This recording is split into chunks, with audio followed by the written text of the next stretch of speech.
has been such a joy. I don't know why he brings people in at certain times, moves people, grows their heart, which I think is the case with you. All these different things in his ecosystem, in his economy, in his kingdom way. I have become just such a fan of the way that he does it, but I don't completely understand it. But I've learned to trust it. And in your case, I think back on this girl, young, newly married. You just had this like lion of a voice, all this energy. Didn't realize it right away, but I came to realize you had all this experience, not just in worshiping yourself, but in organizing worship teams and so on and so forth. Some hurt with that, and, bringing, a posture of healing into that, allowing the Lord to heal you, which I think he did. How grateful I am to him for that. And then the ministry, could not have done it without you. I appreciate that. So what's your first memory of arriving here? And give me a little genesis, at least from your perspective, see how much I remember about that. So I remember Evan and I were living in Philadelphia, and we were part of a really big church down there. I was working. Just a very bad experience of what a church should not be, what they should not be focused on, and then having church hurt from that. If this is what it means to serve you, Lord, I want nothing to do with it.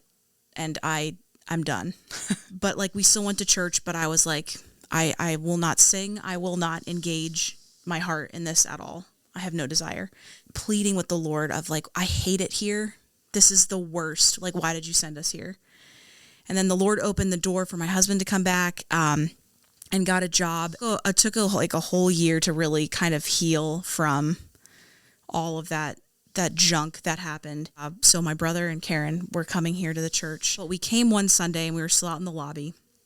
And I remember coming and hearing the worship. And this was on the very tail end where God was healing my heart. Mm-hmm. And I had I would say a good, healthy skepticism of church. Mm-hmm. Of I want to get involved, but I also don't want to get hurt again. Mm-hmm. And I had said, I'll never work at a church ever again. And God is just so funny, because we came, I remember immediately that Sunday signing up for a growth group and getting plugged in was with Laura Stevens.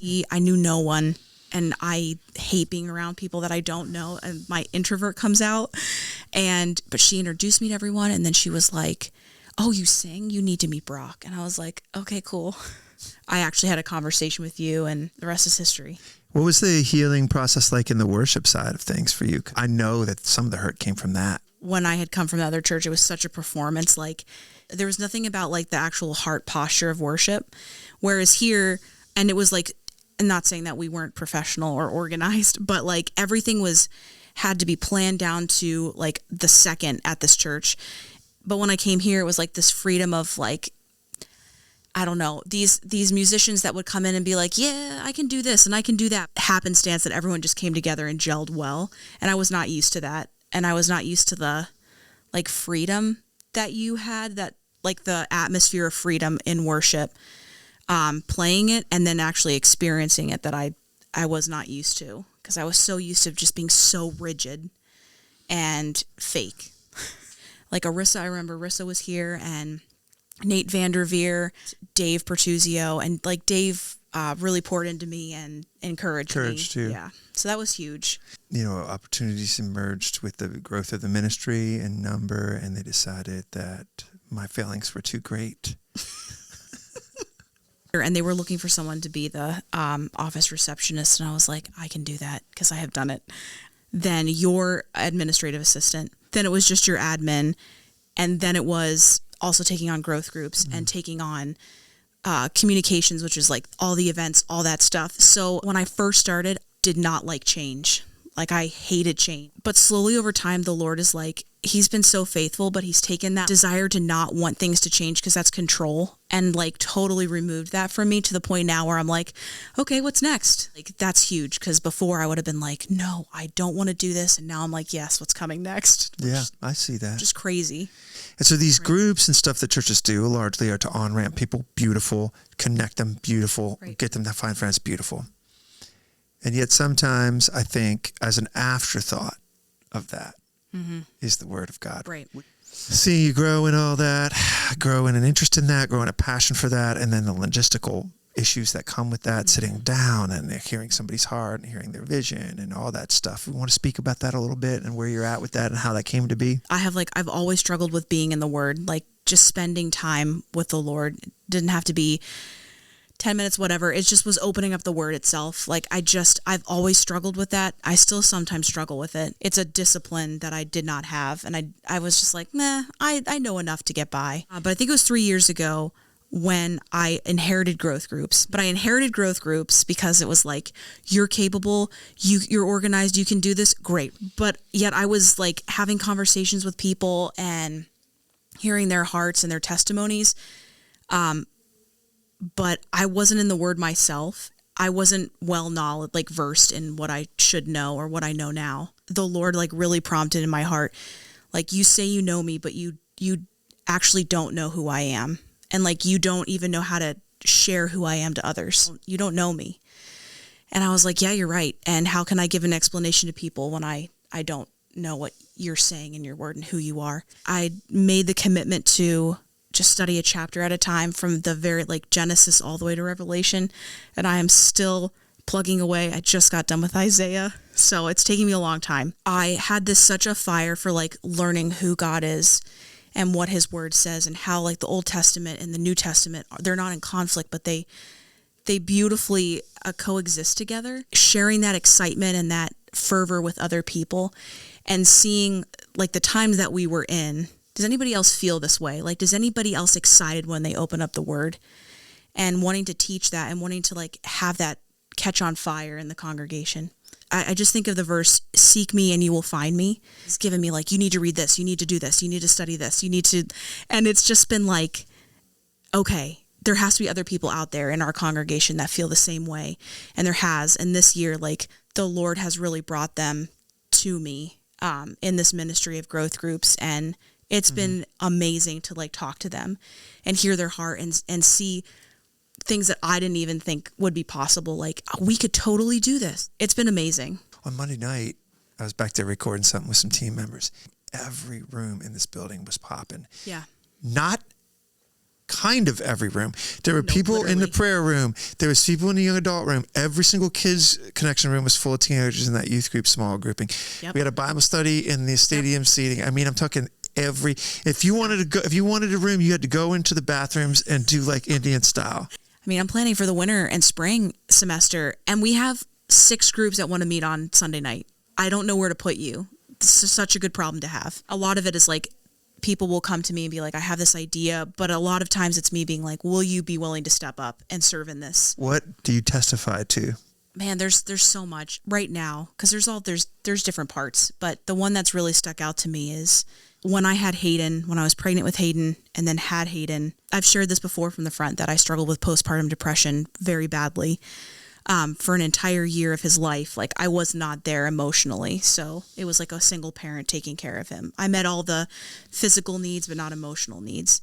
And so I also made this unspoken commitment, I'll never have children again. I do not want children. I think this was a mistake. I think having my son was a mistake, which I say that, and that just that breaks my heart that I thought that was such an unhealthy place.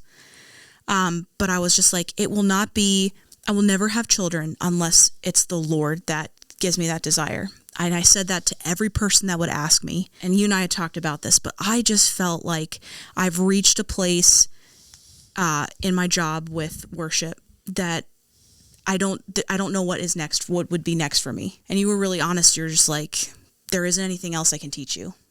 There's nothing else I can teach you other than you going out and being a leader, worship leader on your own. And I was I have no desire to do that. God's not calling me in that direction. I just was Lord, why? This is all I've done. This is all I know. Mm-hmm. He just put this desire on my heart of I want you to step away and I want you to focus on groups. Okay, that's fine, but why? It was the most random day. We were potty training Hayden, and I was just sitting there, and then all of a sudden, the Lord was I give you the desire to have another child. I remember saying it wouldn't be unless the Lord actually gave me that desire and planted that in my heart that I would even think about it. And that day the Lord was like, in such a still small voice, was like, I want you to have this desire and I plant this in you. And I just remember like starting to sob. That was the why. Like the Lord wanted us to expand our family and to trust him. I just remember this as well. He said to me, will you invite me into this journey? Because you did not the first time. And I was like, yes, Lord, I trust you and I invite you in, and I don't know what this looks like. And I'm very afraid, but I trust you.